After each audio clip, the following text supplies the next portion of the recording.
Welcome to From Startup to Grown Up, the podcast. My name is Alyssa Cohn. I'm an executive coach, an angel investor, and the author of From Startup to Grown Up. Each week, I talk to founders, creators, advisors, investors, and builders of all kinds about their insights and experiences in going from startup to grown up. Welcome back to From Startup to Grown Up, and today I'm so excited to have Joe Thomas, the co-founder and CEO of Loom, on the podcast. Loom is an async communication tool.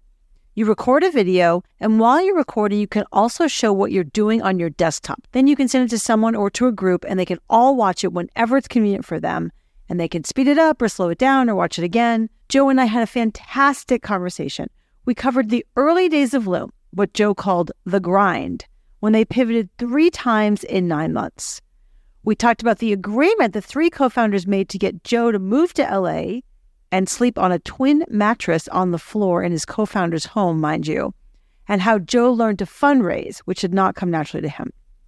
We talked about the counterintuitive way Joe prioritizes his time to make sure he's working on the right things. And we also talked about why Joe thought it was so important to codify their values when they were only a team of 7 people, and how those values have helped them run the company even during difficult times. And we covered the tools that Joe uses to make sure he's in a good place so he can make good decisions. This is such a great conversation with a really outstanding founder and leader. So please enjoy this great conversation with Joe Thomas, co-founder and CEO of Loom. Joe, welcome to the show. I'm so excited to have you here today. Thank you so much for having me, Alyssa. It feels like a long time coming. Yeah, that's for sure. I totally agree. So tell us about Loom. Let's start with Loom. What was the founding insight? So the goal for Loom, we actually were 3 founders that showed up to a whiteboard one Sunday, and we had a good balance of skills. I was a product manager by trade. We had an engineer, or like CTO, and then designer by trade, although Shahid had been working in VC for a little bit. Either way, we had all said, why are we not building together? We had been best friends for over a year at that point. And we showed up to a whiteboard, and what we actually decided to work on, we all had to come up with 3 ideas. And we felt like video at work, we were using Snapchat in our day-to-day communication, but we would show up to work and we were using Outlook for email, and we were like, one feels like the future, the other one feels like the past. Now, we ended up having very specific applications of video at work. So we started with a user feedback platform that we wanted to be a 2-sided marketplace of experts giving feedback to companies, whether it's like PRD or design file or even like live production experiences. Can you have an expert network that gives feedback for microtransactions? Now, we kept pulling on threads as we were launching these and hearing from our users and customers that the ones that we wanted to build for, those that actually had money, were saying that this sort of video feedback that was a screen and a superimposed like camera feed, that they wanted that from their real-time users. So we ended up building a Chrome extension that enabled you to collect NPS feedback, and then you could offer a discount to users if they ended up responding in a certain way. So for those that remember Soylent back in the day, they were actually one of our early beta partners, and they would offer a 20% discount if a user would give video feedback as to the product overall, or like maybe why they were potentially planning to drop off out of the checkout form. And then through going and working with 5 different companies and partners with this product, we actually started getting feedback that, this recording with a Chrome extension and then the camera bubble, which is like fun because we had changed it from a rectangle to a bubble just to make it feel friendlier and nicer. They're like, can I record a video without having to upload some sort of user feedback on the website? And so we separated out the Chrome extension from the user feedback platform and launched that. And that is when we were like, we got something that works. We're like off to the races. And that's what we turned into and rebranded to Loom after we launched that product. That's fascinating. So, it's like you really iterated pretty fast, it sounds like. If I'm not mistaken, it was like 7 months and you went through a few iterations of products like you're just describing. And then, I guess I'm just curious, like your customers were speaking to you, but like, were they literally speaking to you one-on-one? Like, what made you realize the thing that people really want is to communicate in quick videos, and thus the Loom insight was founded? Yeah, so it was an absolute grind in the early days. It took us, so we started building in September of 2015. We didn't launch what is now Loom until June of 2016. So it was about 9 months of rapid iteration and a couple major pivots. And in those days, it really was one-on-one conversations. Like you can get a lot of earned secrets, is like a phrase that an early product manager at Loom used. And it was just through talking to people directly. I mean, part of the grind was, we got blocked from our Gmail accounts a couple times because we were sending out hundreds of emails per day trying to get in front of people in order to say, would you use this platform? And then if you send out 200 and you only get a couple conversations, like those conversations are worth gold. And so it was a relatively small subset of feedback. But if you actually look at what's required for essentially like a insight, you don't need to talk to that many people. You really only need to talk to 6 or 8 to say, okay, this is a representative insight if you hear it from 6 or 8 different people. And so that was how we really decided when and how to pivot. Like obviously there was the usage metrics and feedback, which is, hey, we launch on Product Hunt, we spike up in terms of usage within the first 12 hours, and then it goes back down to 0. So you're like, okay, something's clearly not working here. What's not working? And then what are the bright spots? What is working? What are people really interested in? And just being willing to make massive shifts in the early days, because you have no idea what you're going to be working on longer term if you just start building. And velocity is really important.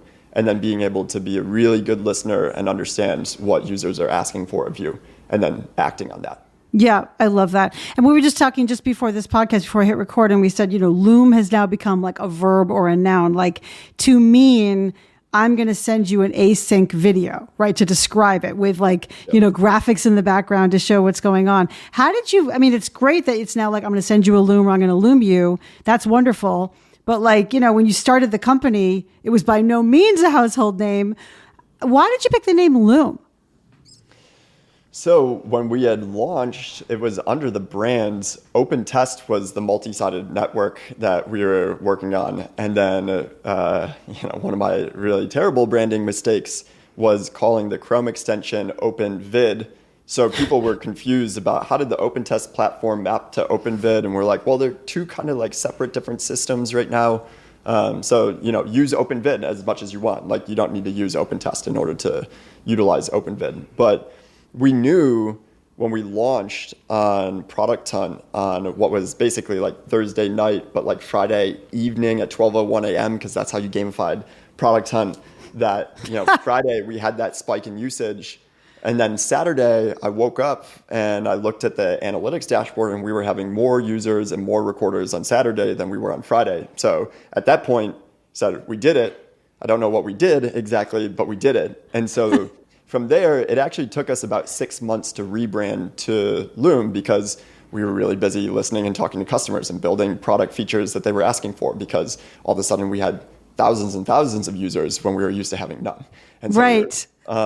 It took us a little bit of time to rebrand, but we had been throwing around names for months. And there was this, we liked the sound, honestly. Like I don't know how else to like describe it, because we were talking about plume or flume. You just want like a single syllable name as much as possible. And we were all like broke founders, and I had a long distance girlfriend at the time who's now my wife, and I was riding a megabus from San Francisco to LA, and I told Vinay and Shahid that I was gonna get off the bus ride and decide on a name, and that's what we were moving forward with. And I looked up and I was researching online things around Loom, and there's this concept of superluminal communication, which is theoretically faster than the speed of light communication. Then it's also, you could tell a story around like weaving people together through async video, because there's a very real human component. And so you brought those together, and I had looked up some of the trademark things around Loom, and it was like, it's an open space for communication collaboration software. So that's how we landed on it. I mean, it really is it's a nice word to say. It is like there's a story to be told around it. And there was an opening for us to go after the name. And fortunately, just to round out the story a little bit, we were under the URL useloom.com for a long time. But we knew that Dropbox owned loom.com through an acquisition. And we were bugging them a lot for 2 years. And when they were going to go public, they were offloading some of their static IP that they didn't need anymore. And so we were able to purchase the loom.com domain from them. Oh, I love that. Oh, that's such a great story. And I love how you it came together, and it has resonance, as in it has meaning, but also, to your point, it's easy to say, it's easy to spell, right? Which is not always the case. So it's like it's a happy good fortune, happy coincidence. 100%. I mean, it really is there was a window of time where software products had cutesy names and they all ended in LY. LY. And to us, we wanted something that felt like it could be a household name. And that was obviously a really high bar to set, but that was something that we felt like we had captured lightning in a bottle, and we needed a name that represented how big the opportunity was. You hear Apple and you're like, what does that have to do with computers? It doesn't need to be such a direct through line to be a great iconic brand. It doesn't need to be a literal translation.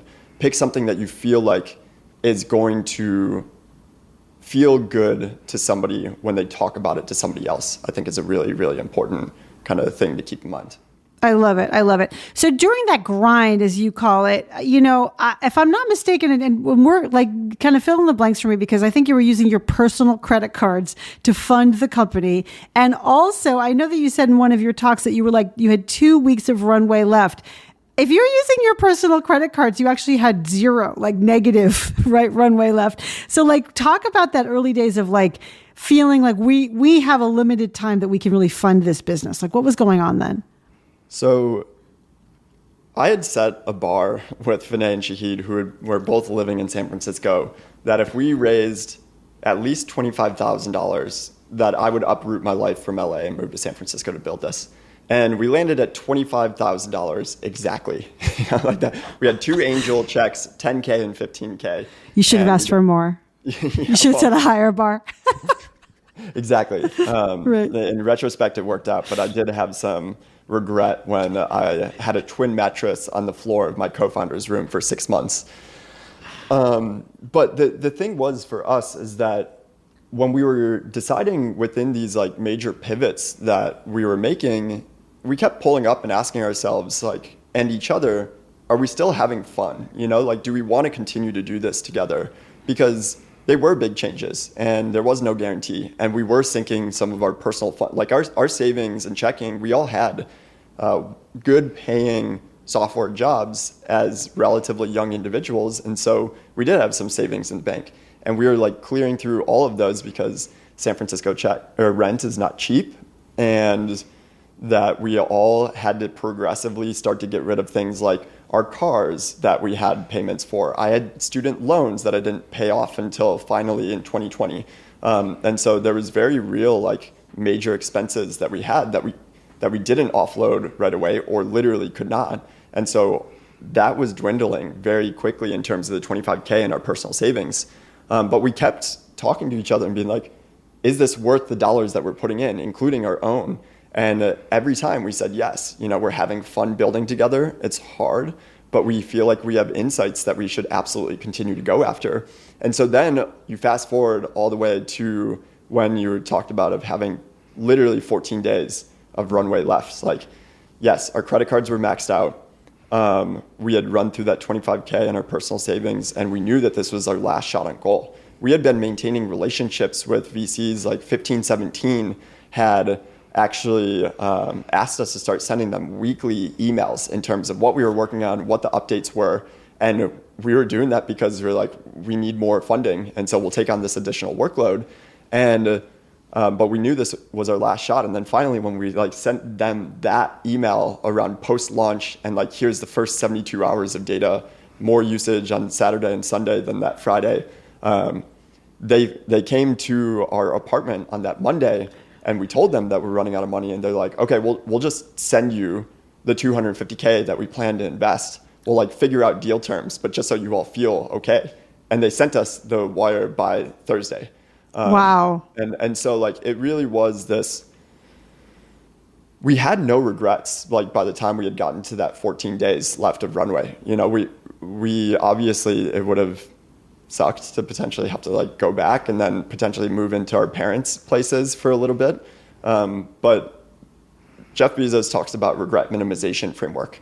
And like, if you look back on it, would you regret having given up because you were starting to run out of money, but you hadn't actually run out yet? And all of us were like, no, we need to absolutely run out before we give up.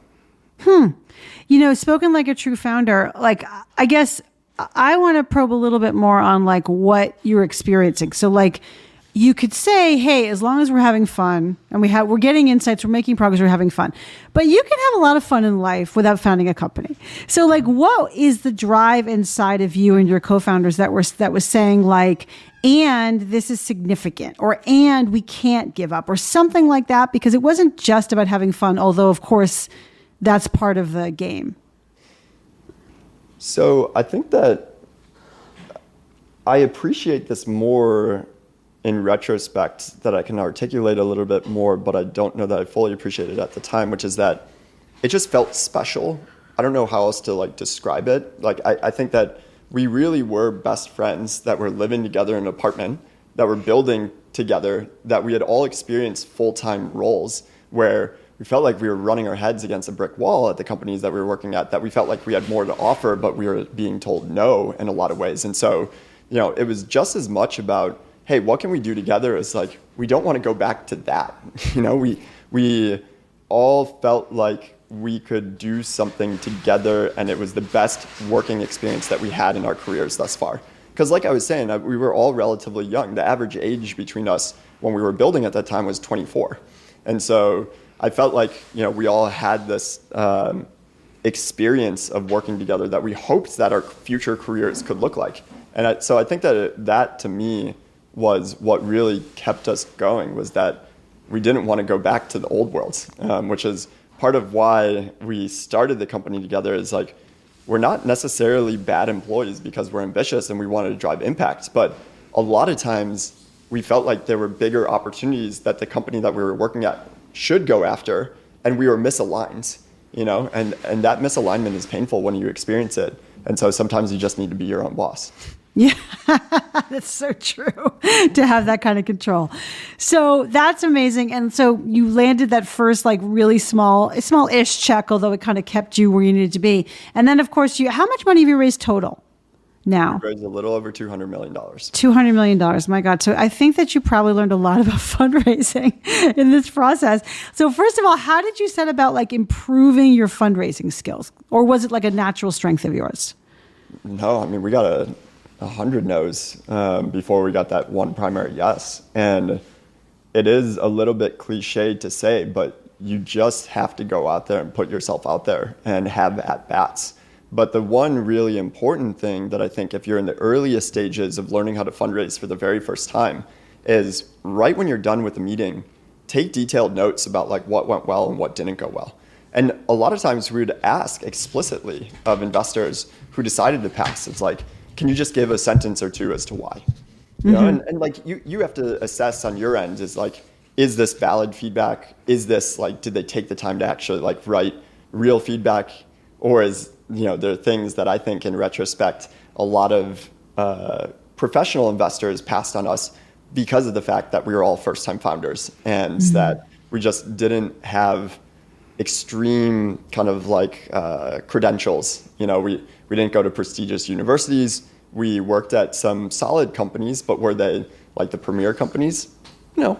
And so all of those things is like, they're not super clear about what they're working on. They don't have traction yet, and they don't have the pedigree. So then from there, I think you kind of like, the pre-seed is more about selling yourself, because pre-seed investors know that the idea changes over the course of time. So they're really investing in the founders.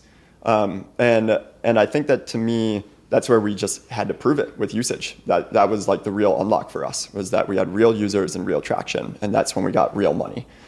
From there, you really have to articulate clearly what dollars that you're raising for what are relatively simple goals of what you plan to do with that money. And I think that was a really critical insight for us as we went to go raise our seed rounds, was what do we plan to do with, like, okay, we raised a couple $100,000. What are we going to do with a couple $1 million? That's like a order of magnitude increase in terms of dollars. And so for us, it was simple. Like we wanted to get to 25,000 paid customers, and we wanted to grow the team from what was 5 people at the time to we wanted to build it to 15. And here's the roles and functions that we're hiring for. And that's it. Like if we could go from users to paid revenue, and we could prove that we could increase the talent level of the team, then that would bridge us to the Series A. Now, did that work out in practice? Absolutely not. We did not monetize before our Series A, and that in and of itself was an incredibly painful round of funding to raise because I got a lot of questions around, are you all a consumer product in disguise? Because no B2B SaaS product raises a Series A pre-revenue, at least not back in 2018. And so it was a good filtering mechanism because we got a lot of no's, like 85% no's right on the front. But that means that there was 15% who were real believers in what we were building for.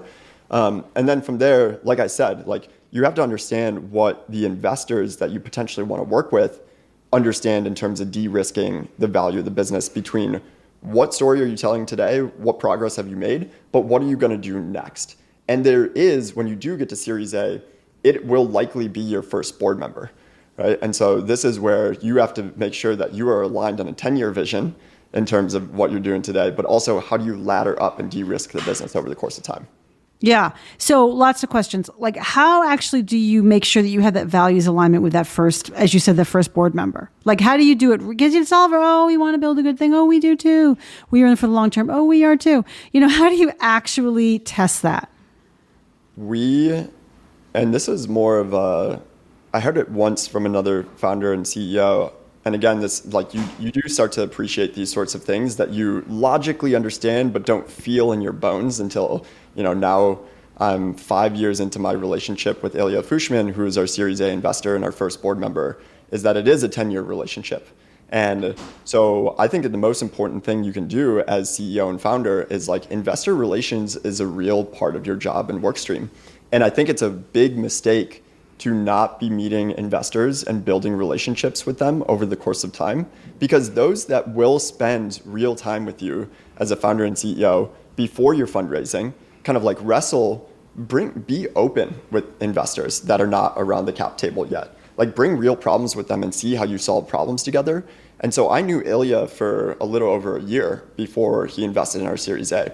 It was the same thing with Andrew Reed. Like I knew him for about a year before he did our Series B. DG I'd met like when we were raising our B+, and he's at Andreessen Horowitz, but I'd known him for about a year at that point. And so like the average length of time that I knew an investor before they officially became part of Loom is at least a year across the major board members or board observers that we have at Loom. And so while it is your early stage, I was there with any founder that's listening to this in like the pre-seed, seed, Series A. I was exhausted all the time. And you're like, one more work stream. I'm like recruiting the entire team. I'm running the entire product roadmap. I'm like dealing with all of the HR stuff that we have to. And you're telling me I have to also build relationships with investors. And I'm like, yes, it is absolutely critical if you want 5 years on to have a high functioning board. Yes, so wise. I want to keep asking about fundraising, but I really have to key off what you just said too. Like, actually, all the founders I work with, especially in earlier stage, are exhausted. They're working all the time. And everything you just described is mission critical. The idea of spending all your time recruiting the team, all your time making sure the roadmap's on the right, dealing with big customers or small customers in the case, right? And then you've got to go out and you've got to, build relationships with many people, but certainly investors. What advice do you have, or how did you think about managing all the things when literally there was not enough time in the day? I spent a lot more time on this than I do now in terms of trying to be as rigorous with time tracking as possible. I forget the name of the software, but it actually was a desktop app that kind of like tracked all the different softwares that you were using. And at the beginning of each week, actually Vinay, Shahid, and I would meet for what was originally founder dinner, and we would do it every Sunday, and we would just have 2 hours together and like talk openly about the business. But we would also share, what are we doing with our weeks next week? What did we do with our weeks last week? How would we rate ourselves in terms of productivity? And I'm a like product person by trade, and like I want data if I can get data. And so again, I forgot the name of the software, but there's more now that have come out at this point. but I really track my time in terms of how often or how much time per week was I spending with talent for people that I was recruiting? How many customer conversations was I having? Like even if it was working sessions of like product roadmap, I would track that on my calendar. And so all of this would be, I would reflect how am I splitting my time and then rearrange as appropriate, because for me, the biggest thing was there was always a million things to do. And unless I created that prioritization and clarity for myself, then everything felt bad. I wasn't doing anything well. And I think that it's really important for you to understand what's the most important thing for me to work on, and then try and hold yourself to that as much as possible. So that way you feel okay about all of the other fires that are burning, because there will always be fires burning, especially at those stages. And you just got to make sure that you're prioritizing your time most appropriately. And that comes through tracking. That comes through tracking in terms of knowing, but then how do you really know? Like, how would you say, on the one hand, the product roadmap, because, the product is our thing, it's our lifeblood, as compared to talent. Like literally, how can you decide which is more important? How you can prioritize? I think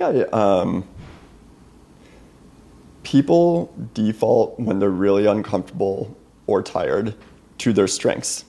Right? True. So I found myself, I still love to work on product, right? Like if I could spend 110% of my time on that, I would. But like I still love other parts of my job too, of like talking to customers and working with Loommates broadly in order to build the best company and product possible. But I know my default is like I spend time on product.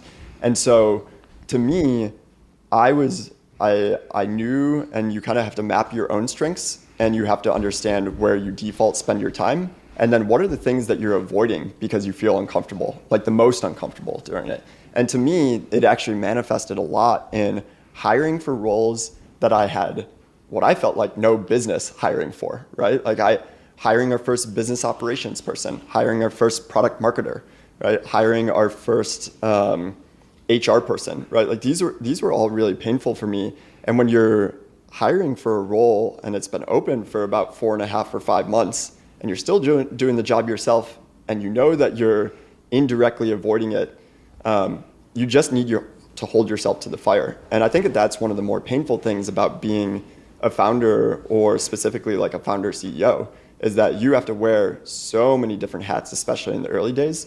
And so know yourself is really, really important. And then hold yourself accountable to doing the things that you really don't want to do. I think that is so wise. I think it's so wise. Where did fundraising fall into that for you? I want to go back because I know that you wrote a document for your employees about what do we learn from our Series A. But would you say for yourself, fundraising was like in my strike zone once I figured it out? Or would you say, no, I put it off? I would say that there are parts to the fundraising process that were in my strike zone, and the parts that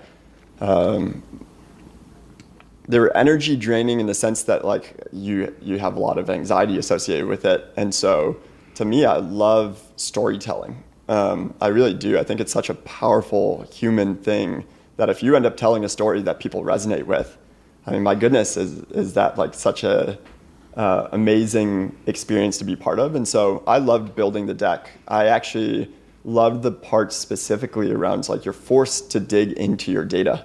And like try to find key insights. And so finding those nuggets that you're like, wow, how did I not know this? Like I'll just tell a quick side story, which is we were raising our Series A, and Ilya Fushman was like, you need to kind of tell the intra and inter-company network effects or virality that's happening. So show how Loom spreads across organizations, and then show how it spreads within organizations. And we were analyzing HubSpot specifically, who had the most users on our platform at that time. And I knew that the CEO had signed up and started using it, but what Loom specifically did he sign up from? And to be clear, I didn't watch the Loom, but I could see the user was an IC engineer.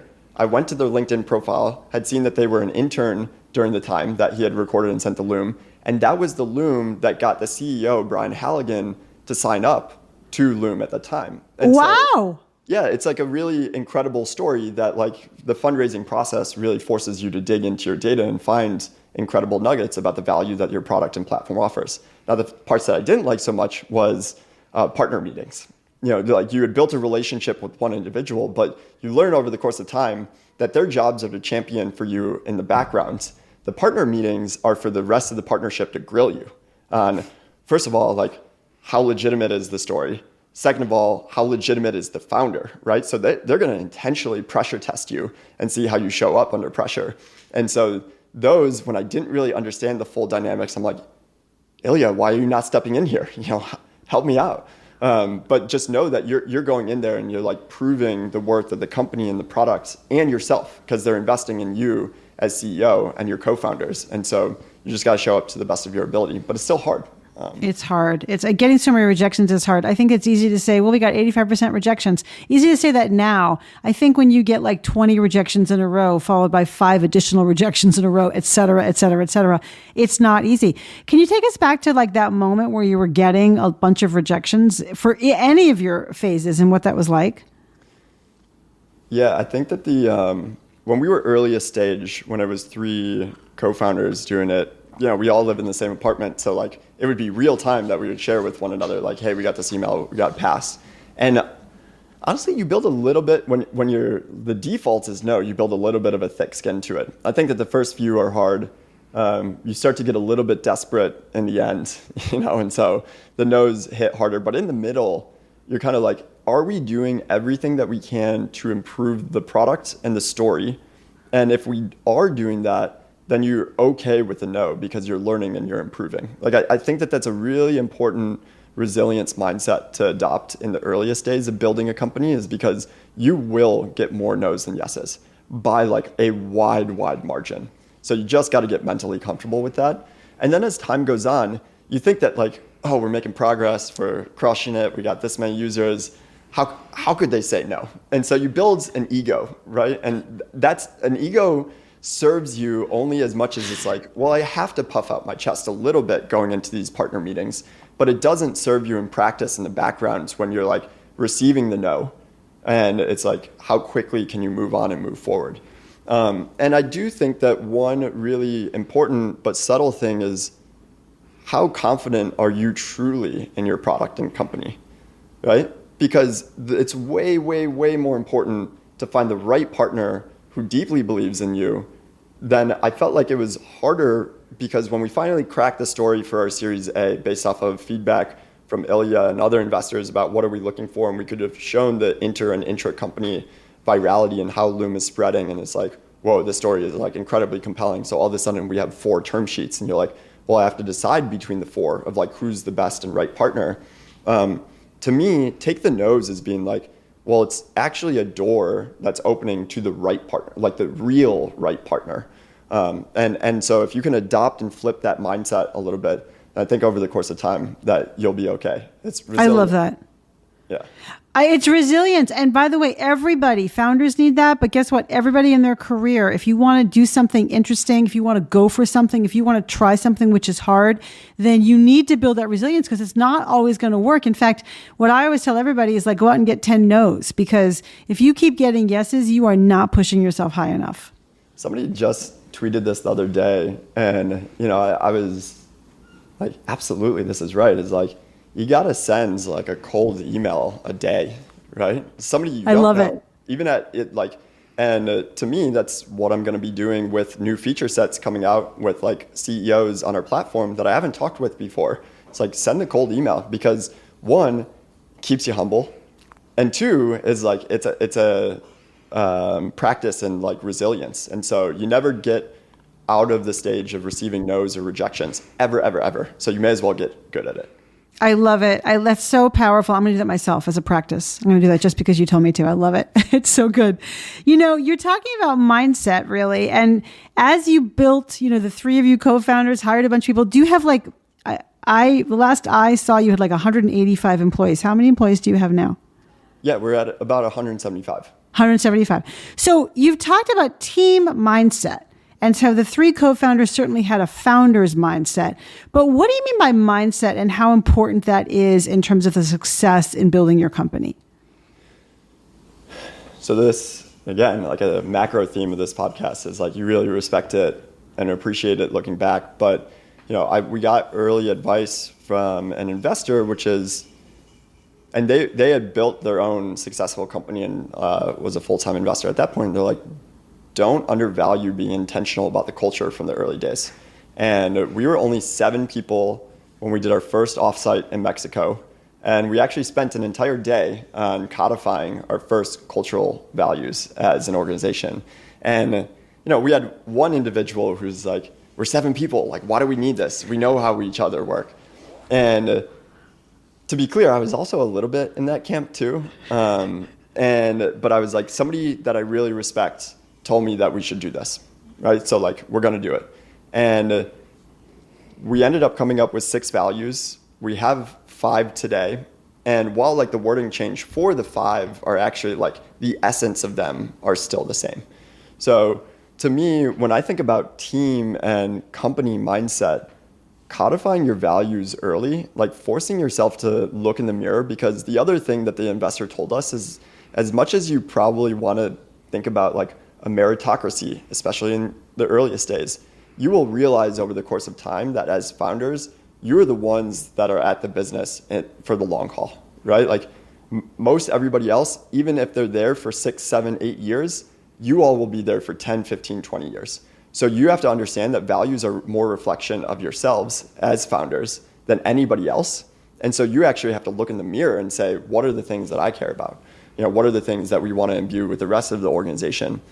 And when you go through this a couple different turns, because like I said, we iterate on them, that you actually realize that there's just kind of core tenets to successful companies that if you go out and you study Amazon's leadership principles or Stripe's cultural values, or insert any company that you really respect their culture and company from the outside, there's a lot of overlap between them.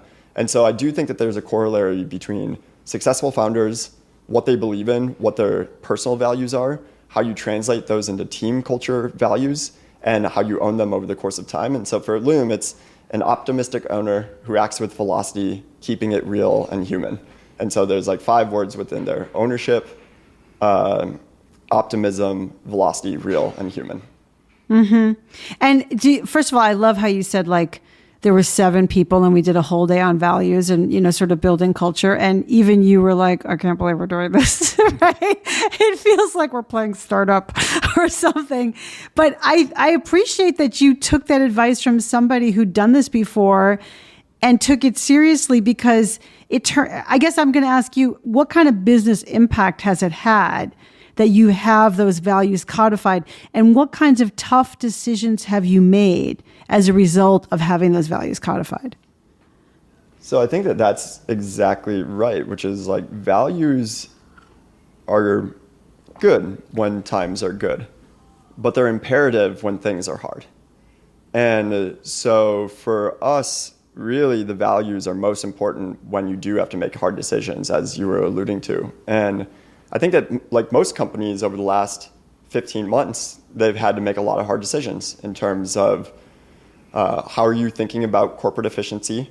How do you think about the long term of the business? Do you believe, based off of your run rate, that you'll be able to raise additional capital within the time frame that's needed? Because you should never go under 12 months of burn. And if not, then you have to make hard decisions and hard changes. And for us, like that was when I actually, within the executive team, like we really leaned on the values of real and human in terms of what is the reality of the situation, right? Like look at the financial model. It does not make sense. But with the changes that we're making, we want to be human about them as best as we possibly can be. So what does that mean in terms of how we run the operations behind a reduction in force, right? Mm-hmm. Like how do you make it as compassionate as you possibly can? And that was just like a rallying cry for us, is like we have to keep it real with ourselves and the rest of Loommates, but we can do it with human at the core. And then on the other side, it's like, okay, yes, this is an absolute shock to the entire company, right? A lot of us are like going through a macroeconomic downturn for the first time in our careers, right? So like, how do you process this, even at the executive level? And there is like, we have to own the decisions that we made as executives, which is like the ownership side of it.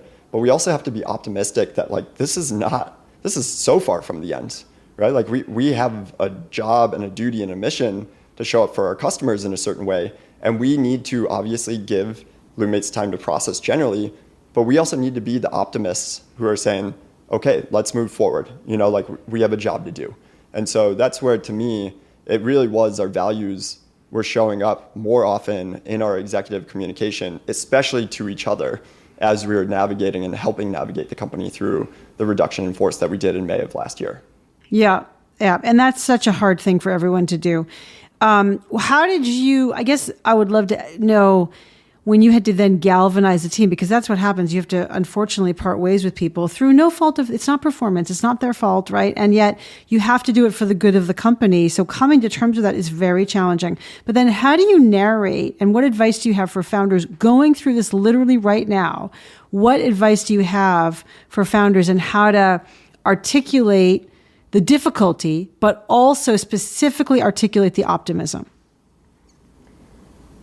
I think that you have to kind of like break them apart from a time perspective, right? Like you can't immediately shift into optimism within the same talk track that you're giving in terms of the changes that you're making, the reduction in force that you're making. And so the way we thought about it was we need to take ownership at the very top. Like these were decisions I made as CEO to hire the people that we hired. And I fucked up, straight up. This is my fault. And from there, it's like, here's the reality of the situation. Here's the burn rate that we have. I think transparency is like so important, especially in these scenarios. So here's essentially the most important metrics within the model. Here's our burn rate. Here's the runway that we have if we didn't make changes. Here's what it is when we did. And so this was a necessary adjustment that we needed to make.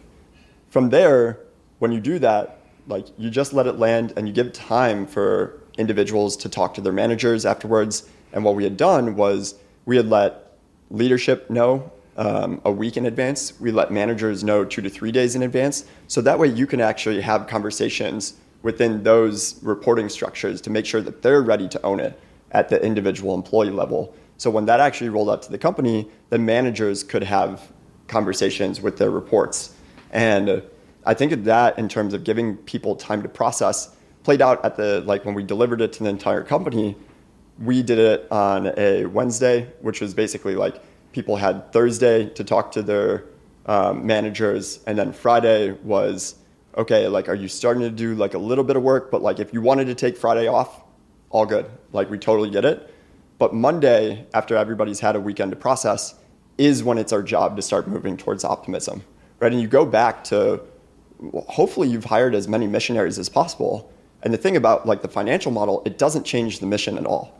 Like you have to continue to focus on the customer as much as possible. And if you do that, then I think that you can move towards optimism in terms of like, here's the adjusted strategy going forward. We obviously have less resources. We can't do as much as we've been doing. So here's a strategy in terms of pulling back into the core. And that was one of the other core lessons that we learned through all of this, is that we just went too wide, too fast in terms of all of the things that we were trying to do. And by having a reduction in force and having less resources, then you have to ask yourself, what are the most important things? So then the optimism is not just focused on the mission and customer, but the specificity around how you're focused on the core value proposition and what adjustments you're making from an execution perspective. And that takes time to be clear, right? Like, people don't hear that. Like, part of our jobs as executives is to be chief reminding officers. And so you just have to be ready to be like, not everybody's going to hear it on the front end. And so just you have to have a steady drumbeat of that optimism and changes that you made to move folks forward. Yeah, I think it's chief reminding officers is so powerful and so very true. I'm curious was that hard for you to learn, that you realized like, I need to be the chief reminding officer? Absolutely. I mean, I think that's why I say it all the time, is like a self-reminder as much as anything else. Yeah. I think that is one of the things that when you start to like build and grow the company, it becomes more and more of your job over the course of time, right? Because there's more disparate teams, there's more layers in terms of a messaging getting through, there's less touch points with everybody in terms of like individuals. When you're all in the same office, it's easy to like talk about the same things, everybody being on the same page. But as the company grows, you're going to have to say the same thing a lot of times, over and over again in many different conversations, and you'll start to bore yourself. I mean, a funny example of this was that when we were raising our B plus during the beginning of the pandemic, my wife got to see what the fundraising process was like for the first time when I was pitching a bunch of different investors. And when we finally signed a term sheet and she knew the pressure was off, she was like, okay, let me see if I can do the Loom pitch at this point. And so she just like parroted it back because I was just saying the same thing over and over and over again. And it was pretty good. You know, it was just close enough to be hilarious. And so that to me is like the best representation that I have about what becoming a CEO over the course of time is, which is like, get comfortable with saying the same thing over and over again because people need to hear that from you, right? Like consistent narrative in terms of what's valuable, why. Totally. Consistency being everything. And I love that story. You should have hired your wife to then give the pitch. You know, one thing that we connected over when we first talked, I mean, it's just when you're talking about sort of like being the reminder and repeating yourself and having to like actually have a process around that. But one thing you and I connected over was meditation. I know you've had a very long-term meditation practice, and I know it's been a big part of your life. How did you get into meditation, and what is it like now? And specifically, how has it impacted, would you say, your leadership style? This was one just incredibly fortunate skill set that I ended up picking up as a result of, I had a design agency when I was in college, and it was with my childhood friends. And Adam was always like a little bit different, you could say, even like growing up. But when we moved out to California to run this design agency, he started going to ashrams in order to like go to these meditation classes. And he said, you should really start doing this. Like, I think that you'd like it. And so I started going along with him. And to me, I think that meditation is one of those things that it's hard up front. Like it's not like a super intuitive thing to do. And at that time, Headspace and Calm had just come out. You know, they were like brand new products in 2012, 2013. But going to an actual physical location with my co-founder at the time in order to get through that initial phase, to me, got me to the breakthrough point of I actually started feeling it in myself where I would notice it in actually like day-to-day behaviors. So the way I think about the core value of meditation, other than just kind of like calming yourself down, I think is what a lot of people go into it with. To me, it was actually, am I making better decisions for myself overall? And do I spend less mental energy on the anxiety that I have so that way I don't have decision fatigue by the end of the day? Because that's your brain actually runs out of decision-making power. That's part of what happens and why you need sleep. And so to me, I actually felt like I had more longevity to make good decisions throughout the day, and then that compounds over the course of time. So when I started seeing and feeling that, I was candidly addicted to it. There was no really going back because I hadn't experienced anything that was like, first of all, when you do get to a breakthrough point with meditation and you sit down for 15 minutes and then you stand up and you like immediately feel better, I mean, that's incredible. But the mid to long-term effects of like compounding better decisions versus like bad decisions is where it's like, I could never go back to not having a meditation practice. Yeah. Gosh, I love the way you describe that. Has it also made you less reactive, would you say? Yes. So I think one thing that, I don't know what else to attribute it to, but I got 3 siblings. I'm a middle child. And so, there's an element of being a middle child that like maybe you're a mediator. And that was certainly the case because I had 3 sisters and I was the only boy. And so, they were more kind of like fighting amongst themselves, and I would have to negotiate with them to get everybody calmed down a little bit. But so like I think I've kind of like grown to be less reactionary as a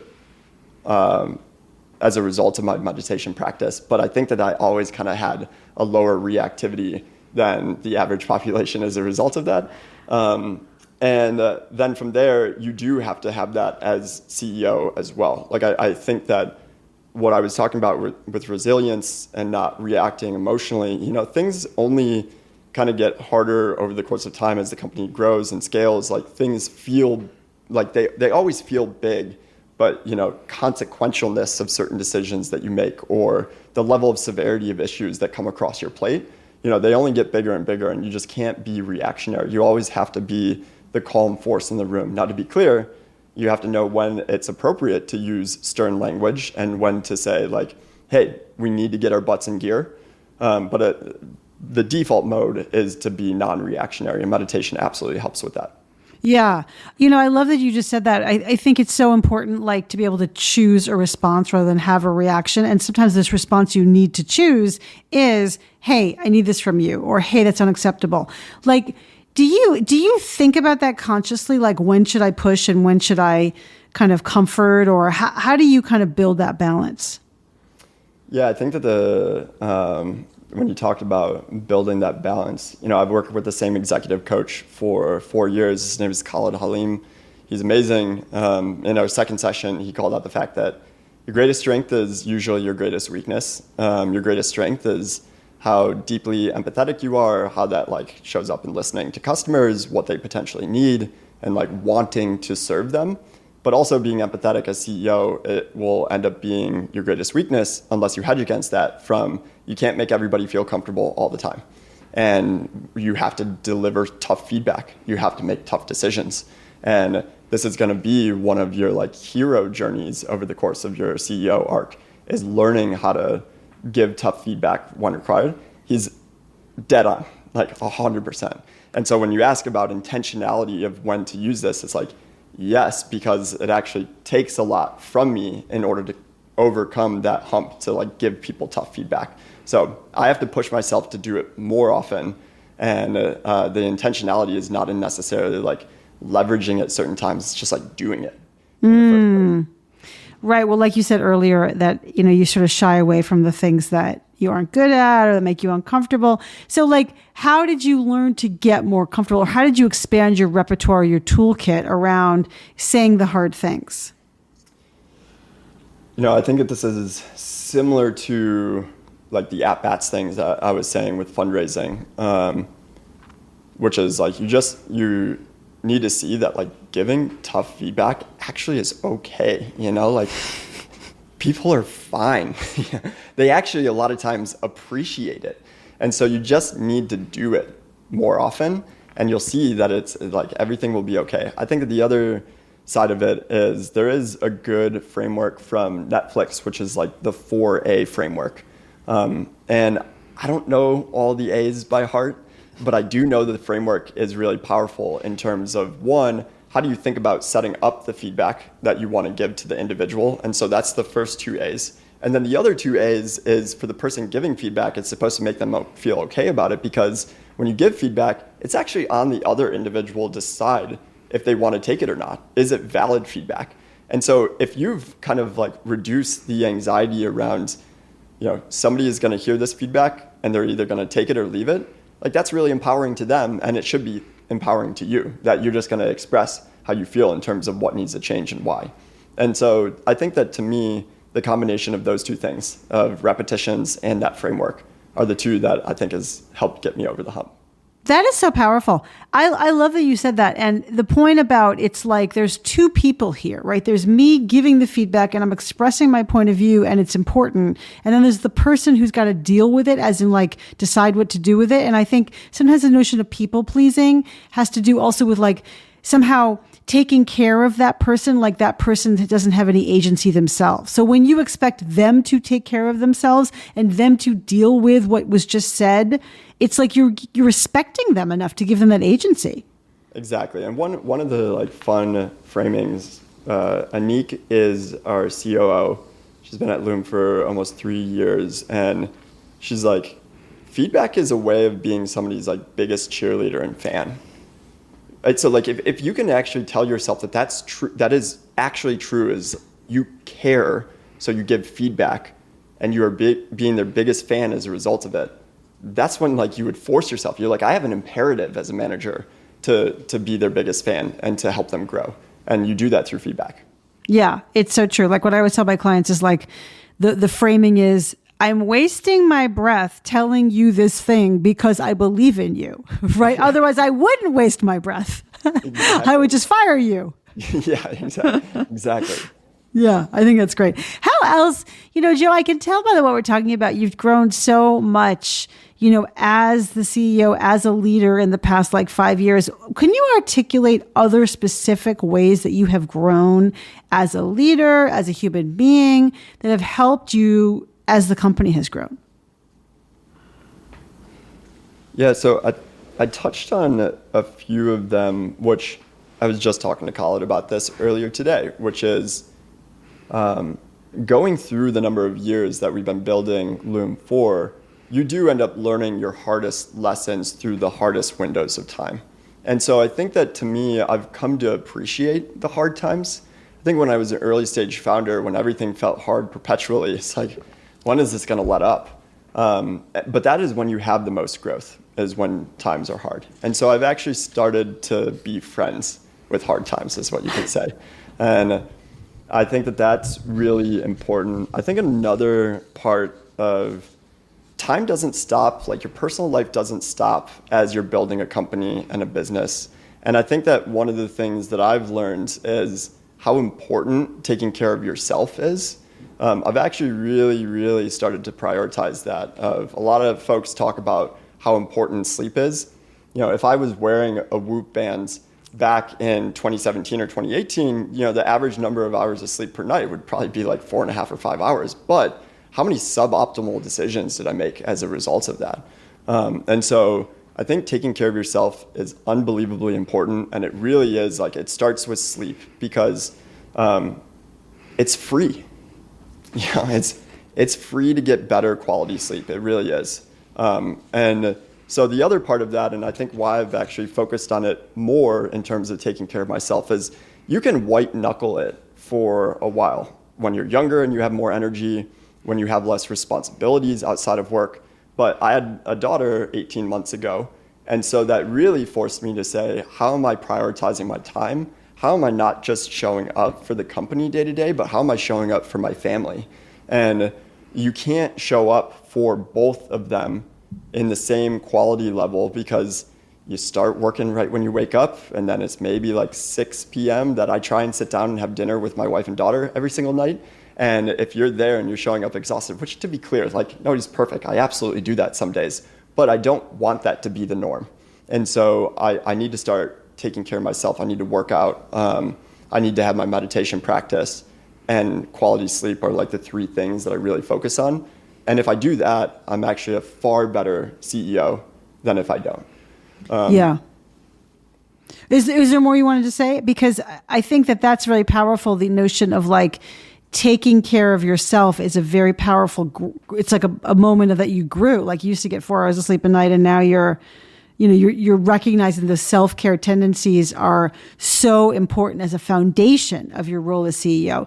Are there other ways that you think about that you've kind of grown as a CEO, as a human, as a leader? I think that as you have more time with a company, you also understand where your strengths are and weaknesses are in more nuanced ways. You understand the things that you're actually, you may be good at, but you're okay with passing the Legos. And there's things that you're good at that you're not okay passing the Legos. And sometimes I think that that's really important to understand about yourself, because as CEO, as a founder, you actually have a lot more autonomy than you think. I think for me, I felt like I was riding on a lot of waves of feedback and advice to kind of create a mosaic of a company that was it representative of me? Was it representative of the company that I wanted to build? And as you actually build a company over a longer course of time, you actually start replacing some of those pieces of feedback that maybe weren't more directly aligned with who you are and who you are as CEO, and what you feel like if you want to do this for another 10 years, what are the sorts of things that you need to swap out from a roles and responsibilities perspective? And how do you do that in a way that feels not just optimal for you as an individual, but how do you do that for the company as well? And so yeah. I think that that's where, to me, that is how I've really started optimizing the company over the last couple of years is what you could say is like, how do you mix and match roles and responsibilities? Like, what's an example? A few examples. So one is that I do like really love product, as I mentioned. And when Anik, who's our COO, she was our VP of product, and she hired a design leader underneath her. And I was like, I want you to feel fully autonomous with your relationship with Christina. But by having a design agency before I started Loom, and like, you know, I'm not adept with Figma, but back in the day, I was pretty good with the Adobe Creative Suite. And so I built an intuition and an understanding of user experience that I felt like was real value add for Loom overall. But I felt like I had like grown a real distance to the design of our product where I wasn't part of the design crits. I wasn't part of a bi-weekly sort of meeting that would help me get into the early stages of design, because a lot of times I would only see it once it was in product, and I'd record a Loom and I'd send it back to the team and they'd be like, we just got done with this, you know, like.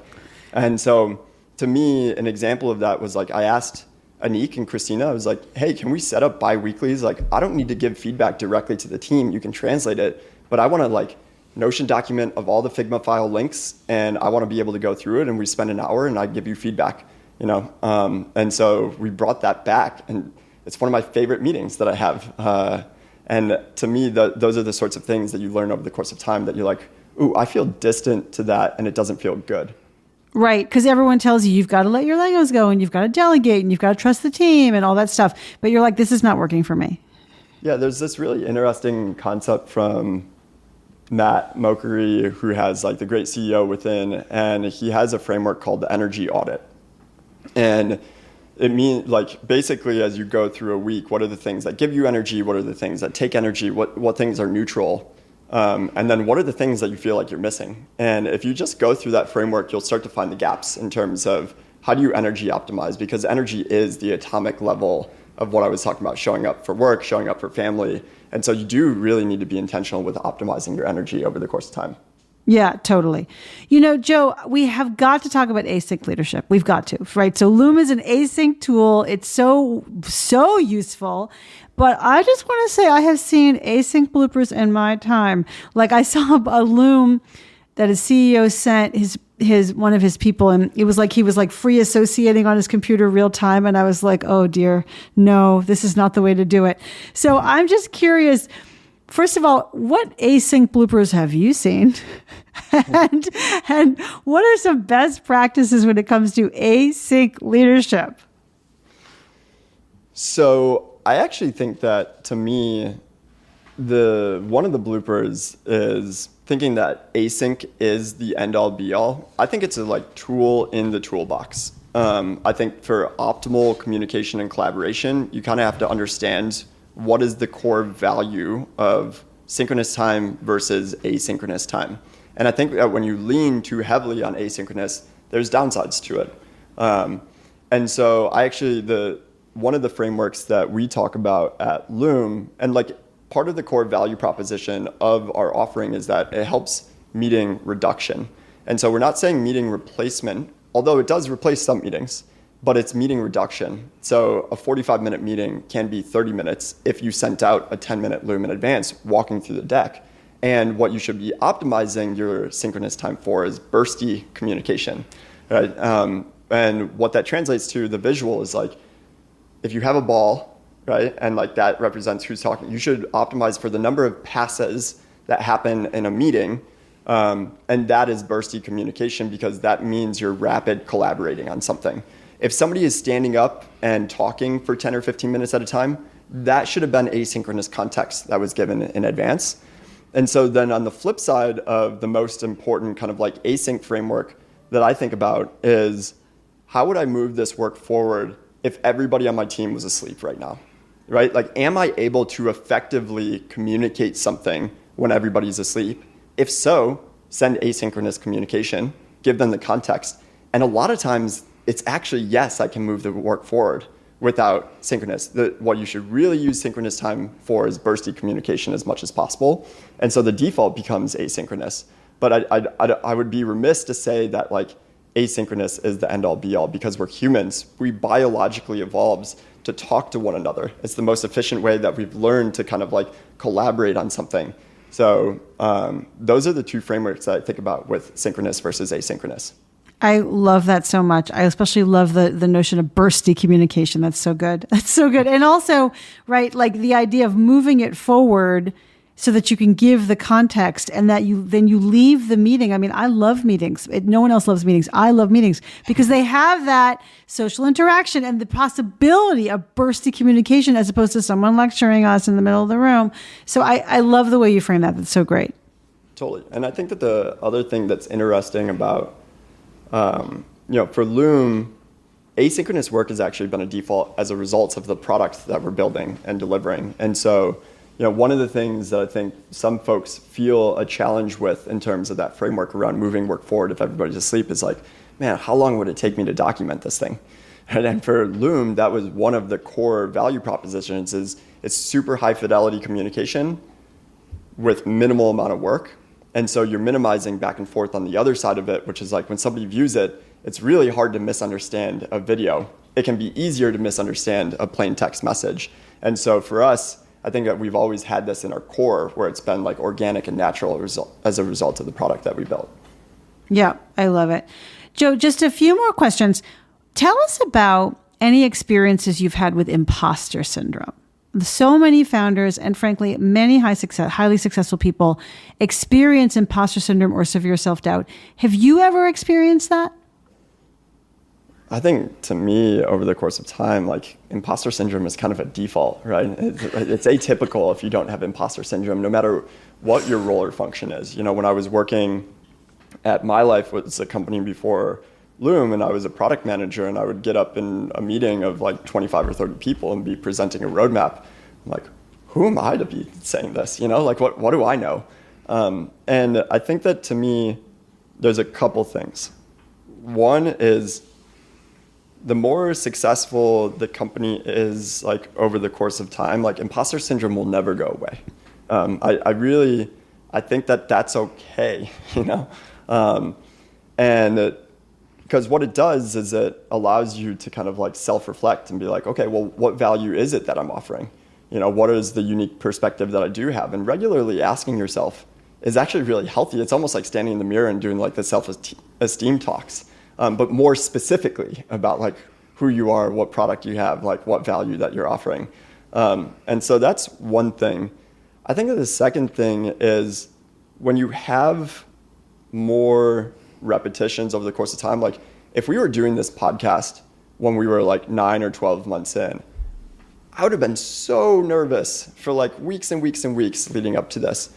But what you do is like you get comfortable with certain things that you feel like maybe you'd have imposter syndrome for. Like it probably resonate with quite a few folks listening to this, but getting up on stage and presenting is not a default for me.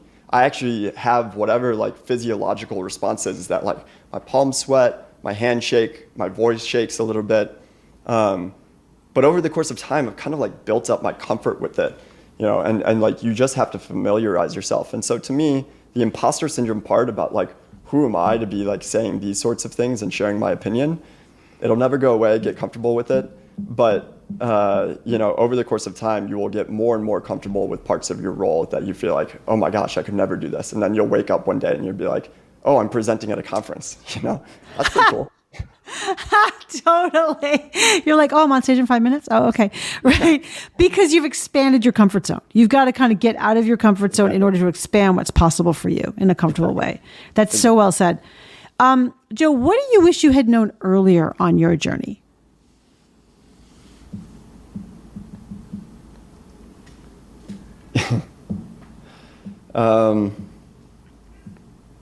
I wish that I had known that Loom was going to be successful. No, I'm just kidding. Yeah, we're not.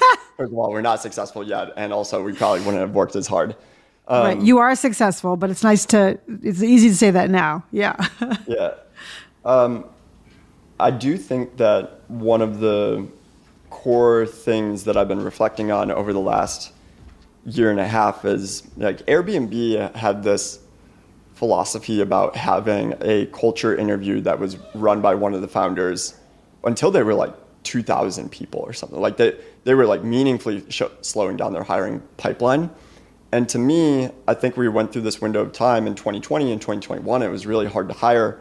And you end up kind of like lowering your bar a little bit and bringing folks in. And what I'd say is like, you gotta just be patient. So the trope feedback is like hire slow and fire fast. And I don't like the phrasing of that exactly, because I actually think it's more about what I've learned over the course of time is it's more about like a company individual fit. And the thing is, when you let somebody go, is like they'll find another better fit. You know, like this isn't the end of their career, but you should never lower the bar on the front end, because firing is always hard. Like you never get over that. I still get very nervous going into conversations where I have to let someone go. And that's just the reality of the situation. But to me, I wish that looking back, that was like the one thing I wish that we had not done when hiring was really hard, was trying to put butts in seat, because that's never the right answer ever. Yeah. Hard-won wisdom. I totally hear you. And last question, Joe, what advice do you have for other founders as they embark on their journey to grow into leaders? I think it's a lot of the things that we touched on, but I'll try and do it in like brief bullets. One is, I hope you have a co-founder that like you deeply respect and you love in a way that like you can like love your co-founder, because it's going to be hard along the way. You're going to go through a lot of things together, and the co-founder relationship is unbelievably important. The second thing is listen to customers. That like never, ever, ever goes away, right? Like deeply respect customers, right? Try and translate them to the best of your ability, but never stop listening to them about what value that they want from your product and platform. Because I think we lost that a little bit along the way in 2021 when we were like expanding into these surface areas that even just like call it basic research would have told us that this was not going to be the best use of everybody's time and resources.